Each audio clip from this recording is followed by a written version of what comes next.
Hi everybody, this is Christy. I am the Intimate Warrior. I thank you so much for stopping by, and as always, I send you love. Oh gosh, so let me see. I think in one of my videos I mentioned that within the next 7 to 10 days or something that I knew something was coming up where I'm trying to rise above the situation. This situation comes up every single year, and it has for, I'm just going to say 15 years, and it could possibly be longer than that. And it reminds me of how lonely I am. It reminds me of being forgotten. It reminds me of the life that I don't have. Okay, this is stuff that is going on in my mind. And of course, 5+ years ago, I definitely didn't feel as if I had a life. And, all kinds of things come up. And then we behave certain ways because of the ideas that we have, especially based upon past experiences. So I am definitely coming out of a season of change. I'm coming out of it. I am not out of it. When we are actually, so I have been been in this kind of chaos. Although for the past 5 or 6 years, since I've been working through my becoming phase of through our ascension cycle here, I have had, of course, great moments, great experiences, a great awareness, great knowledge, felt great love through God. And we are all going to think that, oh yeah, we're getting out of this. And we are. We do come out of certain things. So we have, let me try to explain it. How in school we take notes. So we'll have, the first category, and then we have subcategories. That when we take the notes, the title of this topic, and then we're going to come down and put, A, B, C, D, whatever it is. So we're going to have the main point of what we're going through or what we're talking about per school education. And then we're going to have subtopics. And we have other things that even coordinate through those subtopics. So you can even have under A, you might have label it again 1, 2, and 3, and so on.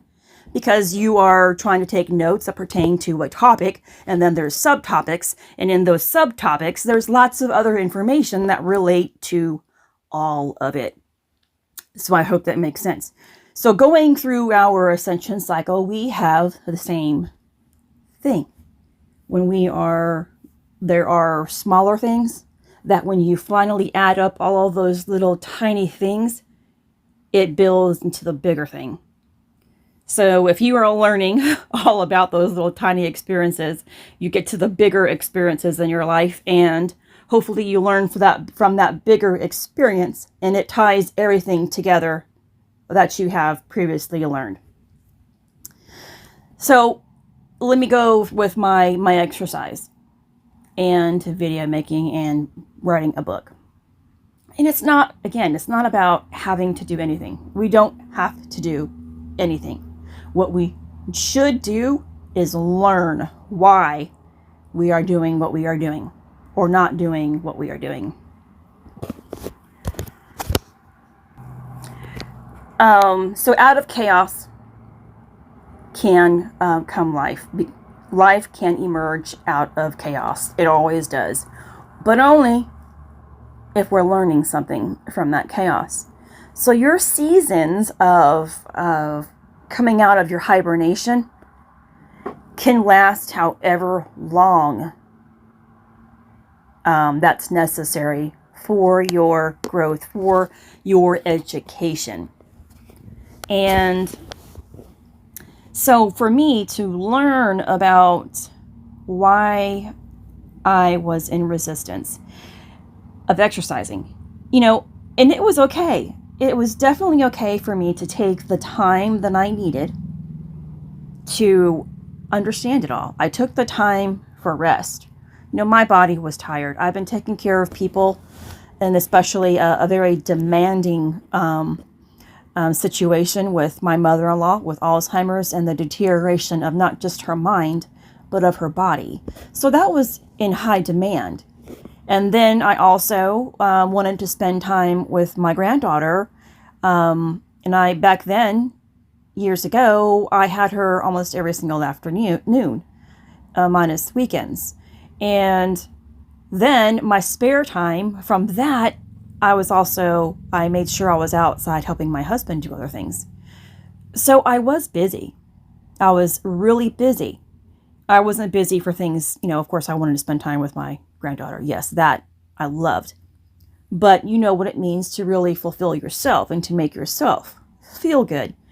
But I was teaching myself what it meant to be highly available for other people, and create more of this flow between, and maybe you might not understand it, but just being available without my demands, and learning what it meant to be selfless to other people. And although I've been doing this all of my lifetime because I've always been a really good person, but the difference is between me choosing to do it and me thinking I was doing it is that I was removing the negative thoughts and emotions.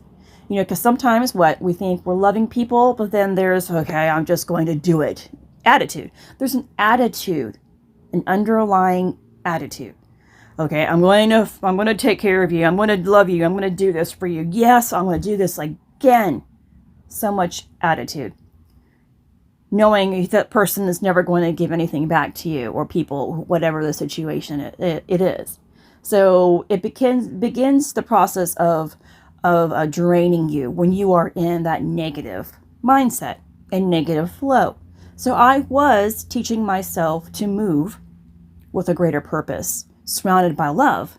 And of course, it's not always easy. Some days it's easier than other days, depending, of course, for me, how I wake up, how much sleep I've gotten, and depends on, my attitude. And some days I'm still great about doing it because I'm really aware I didn't sleep well.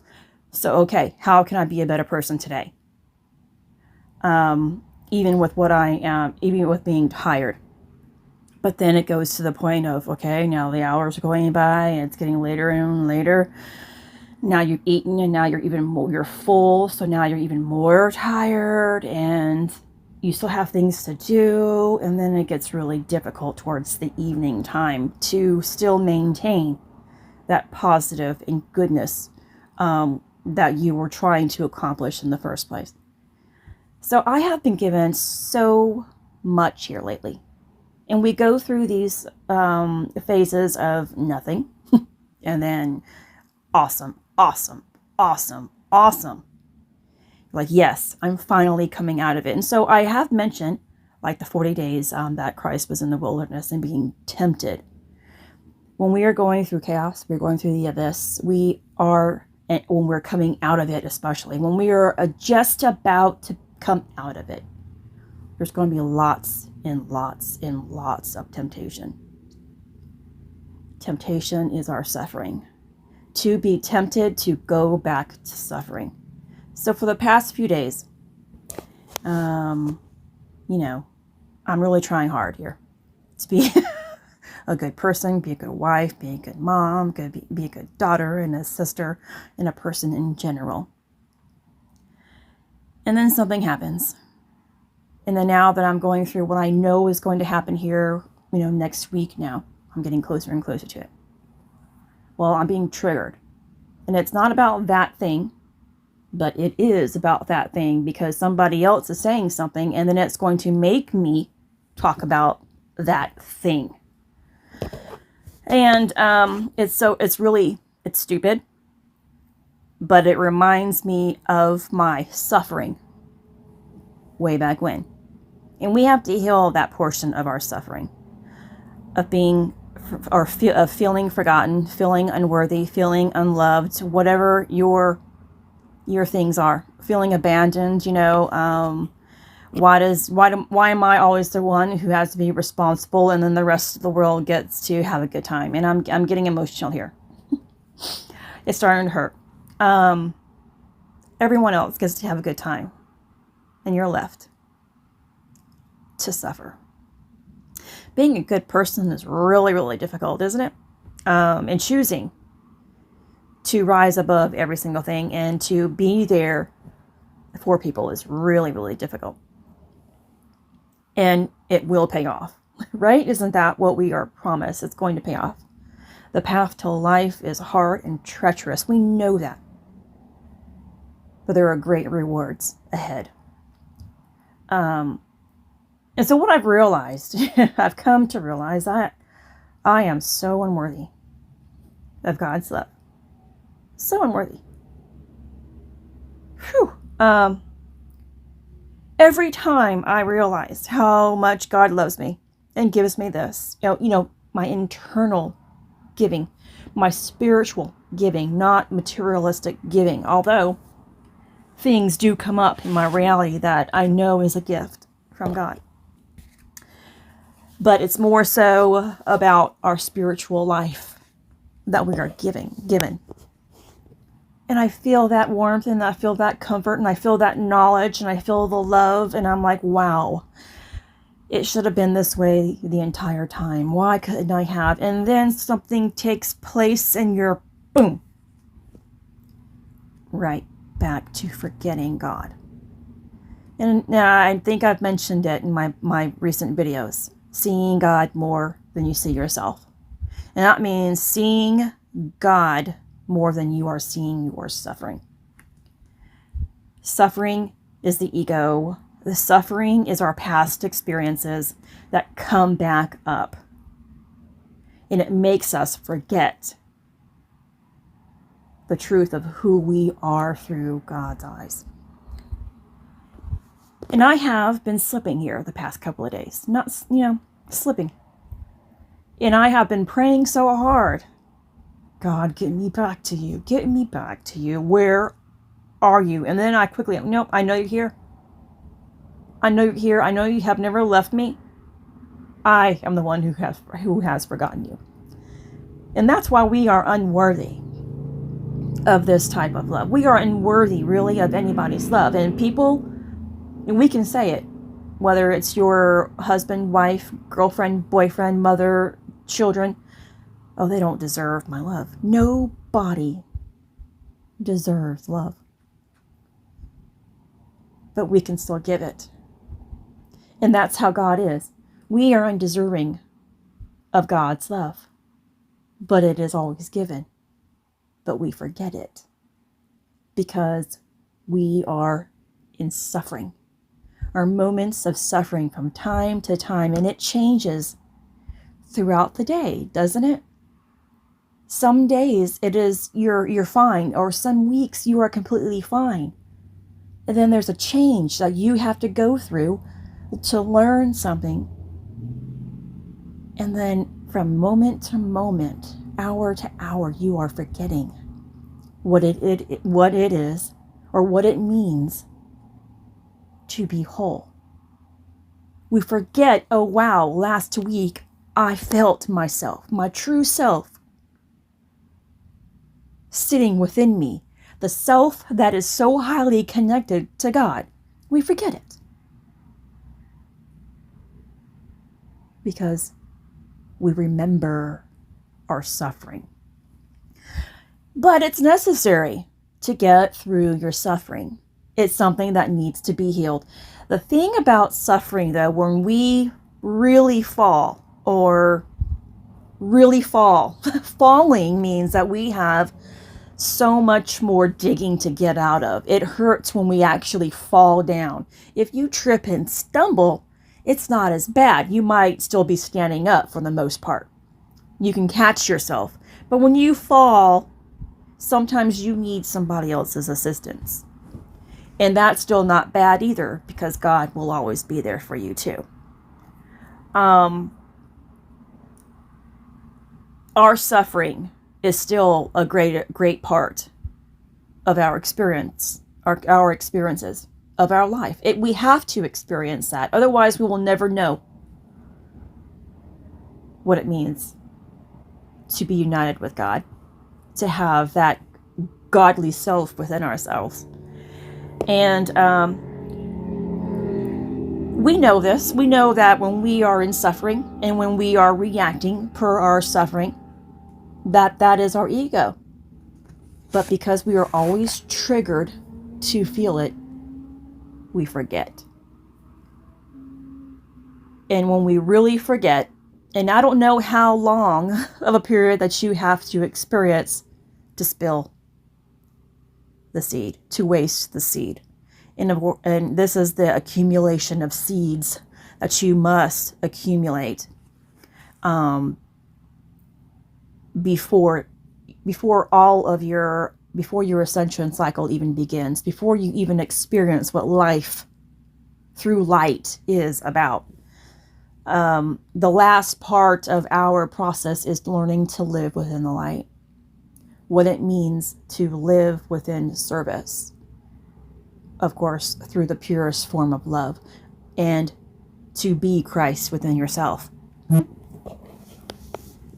So we will, our suffering, and hopefully I can help you make greater decisions in your life by understanding that if you're suffering, your pain is making you want to, of course, lash out at somebody. Remember, that's your ego that you must abolish.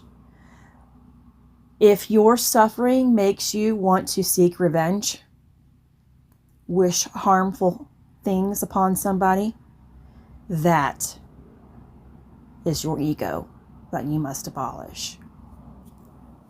So because of my pain, my experiences this week, that, I was thinking, oh my gosh, maybe I've had it. I've just had it. Thinking all of these things. What can I do to change this stuff, And of course, for my experience is with my husband, okay? So whatever bad thought, between a marriage that a person can have, I was pretty much feeling, okay, how can I just end this? I am just so tired of this. I never see his love, in my mind. Tell me, show me. I'm thinking, I'm going to tell him, ask him, please tell me and show me how you love me. Me. And because I know I'm doing this for you. I am doing this for you. This, and this. And now how much are you giving back to me? How much are you putting back into us? All kinds of things. And all you can think about is having a great time. And you forget about me. I am so easily forgotten. The problem is, it's not my husband. The problem is, I forget myself. I forget to honor God through my higher self. Because I am suffering. Sorry, I don't know where this ant came from, but it bit me twice here. And things are waking up. It's spring already. I was outside talking with my husband. I don't know where you are in your location, but nature always gives you a sign where we are, regardless of what the calendar indicates. Gosh, that thing bit me. When we are suffering, now that I think, gotten the ant somewhere, and that was a tiny ant. When we are suffering, we either want to harm someone else, or we choose in harming ourselves. And I don't mean, physically harming, but yes, some people do make those decisions. And I actually, a long time ago, when I was, a young girl, I used to cut my arms to make myself feel pain, physical pain, so I wouldn't hurt so bad on the inside. And I know a lot of people that do that. And of course, people take their own lives because of suffering and or do other things, have addictions and things like that. So we either choose to hurt someone else or we choose to hurt ourselves. And so I was thinking of all kinds of things, how to either hurt my husband and then not hurt myself as in, a physical hurt, but making a decision that wasn't in my best interest. And causing a divide. And I realized what my thoughts were doing. And I didn't take any action, of course. I didn't lash out on my husband any longer. It still hurt inside. There was still a war taking place inside. Because every time he did something, it reminded me of how upset I was. And, I wanted to come back. And, it reminds me of back in 2015, I guess is when I really started. 2017 is when I became the Beachbody coach.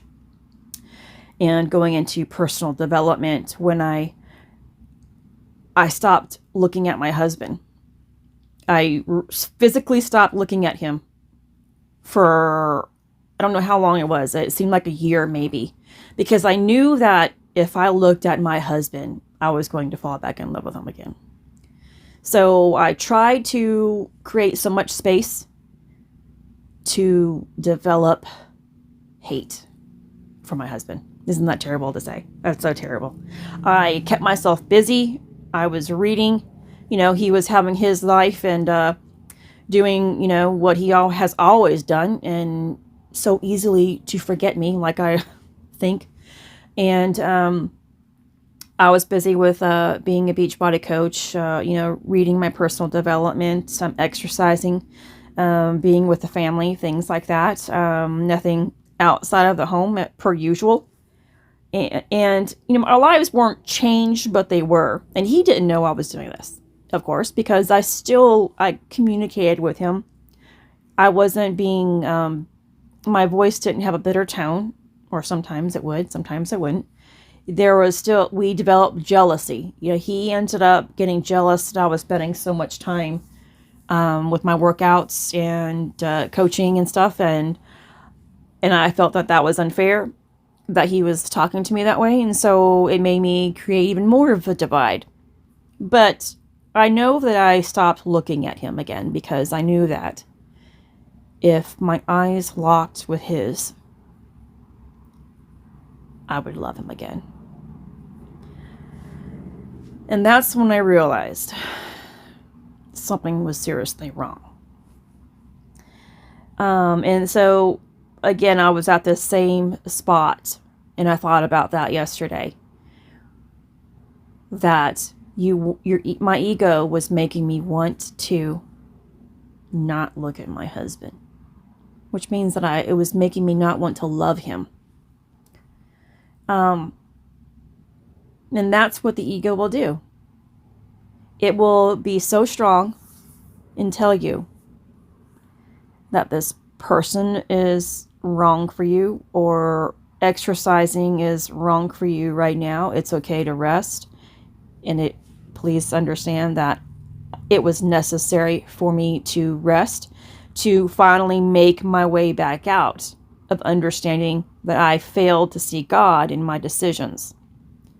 But I needed to rest too. And so, I'm not trying to make excuses. I appreciate my rest. But I also was beating myself up for not exercising. There was, Christy, no, you go ahead and rest. And then when I did exercise or did move, no, Christy, you should really rest because you're not ready for this yet. And then when I wasn't moving, I was making myself feel guilty for not moving. An inner struggle. But it gave me time to be with my family, to do more and care more for my family. So it was still a necessary thing that had to take place for me. And coming out of it, I've learned something far more valuable, right?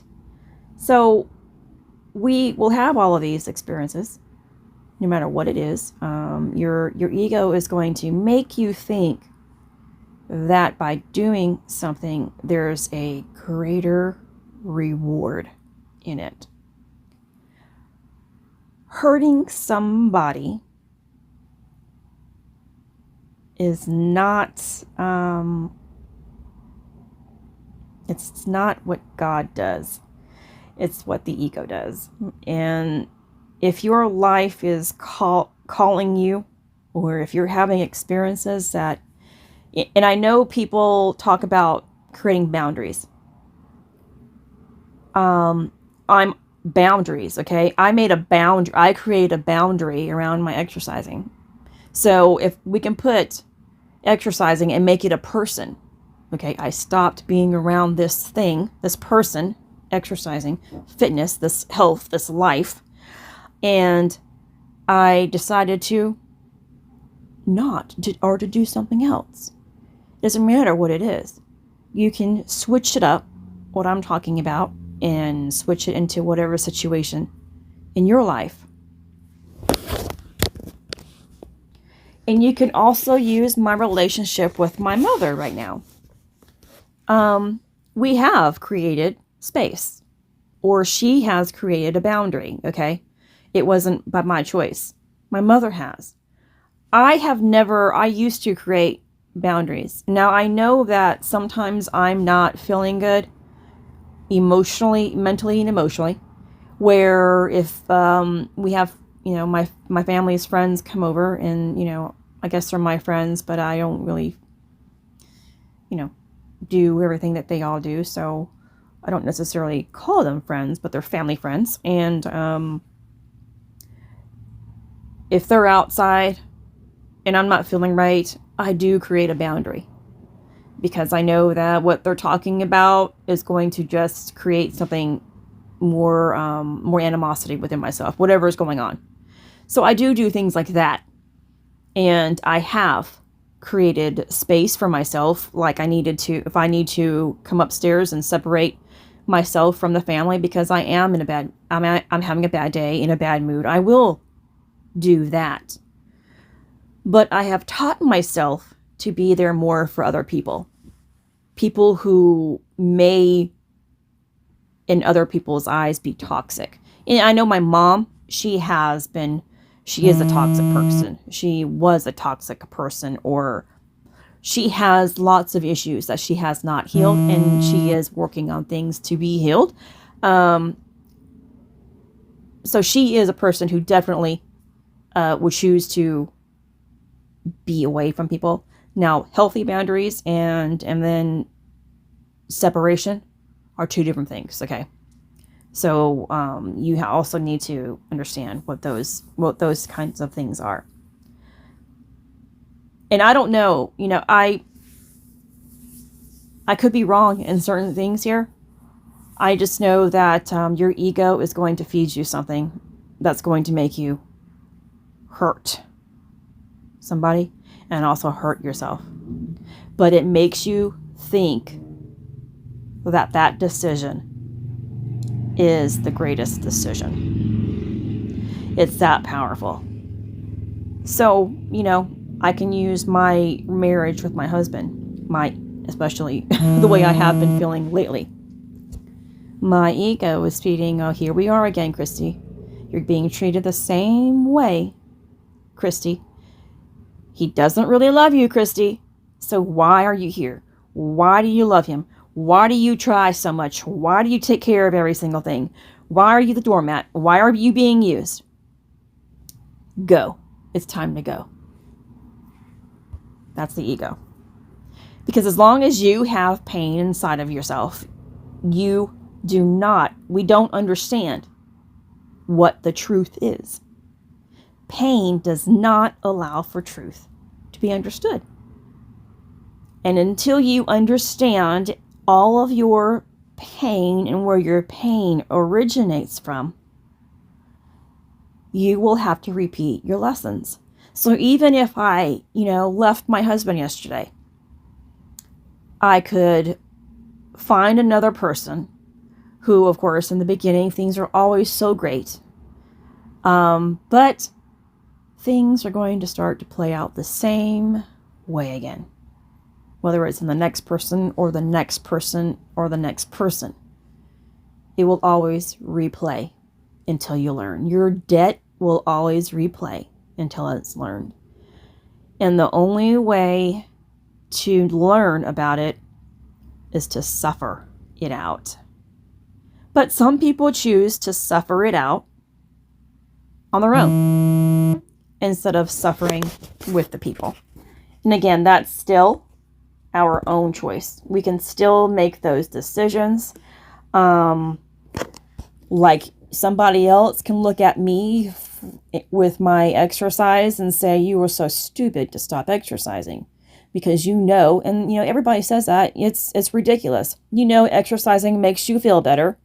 So if you're tired, if your only problem is that you are tired, well, more movement helps. And I knew that as well.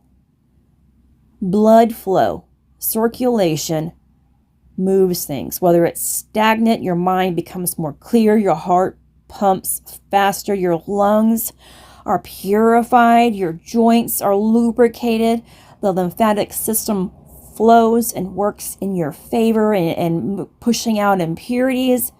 So many benefits of doing it. Movement. But sometimes there's a period of rest that just has to take place too, so you can find value in it. And rest sometimes means suffering, but I'm learning what it means to honor God, even in my exercising, honor God in my marriage, honoring God in my relationships, honoring God, and that's it. Instead of seeing myself, learning to honor God. So I have come to really understand how unworthy I truly am. We all are of God's love, yet we are loved. And that means the people that we love are unworthy of our love, but it's still right to give it. It's still right to give it if we are not being given it. We are not here, really. If everybody would have the same mindset, we would all be loved how we want to be loved.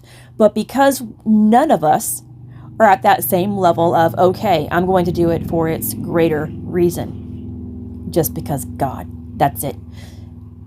We're not there. We're not at the same level. It would be nice if we all were. But because the ego is still intact, the ego wants you to have fun. The ego wants you to think of yourself. The ego wants you to, live it up for yourself instead of for others and for God. And so I hope that from this, I have made myself more aware, can get through this cycle here, this lesson that I'm going through, and of course make my way out. So the journey is always long, coming out from that drought again. Christ goes back into the drought, the season of dryness, the season of pain, and is being highly tempted with so many situations. And of course, you will not tempt the Lord thy God. You will not only be eating bread. You have to live by the word of God as well. God's not going to be feeding you here, but God wants you to remember the word. So many situations, so many things that we are going to be tempted with. And we have to remember God. Remember how we felt when we felt connected to God, especially too. We have to really focus and try not to allow our situations to make us forget. And I know how difficult it is. And every day is completely different. Oh, so I hope this video helps you guys out today, and kind of figuring out in your life, your cycle here of coming back out, making your way back out. You know, we're always going back into the abyss before creation is created again. You know, out of chaos comes life. So we have to be within that chaos for an X amount of time to learn that lesson. This is Christy. Much love, health, and healing your way. I am bringing purpose to your life. Take care.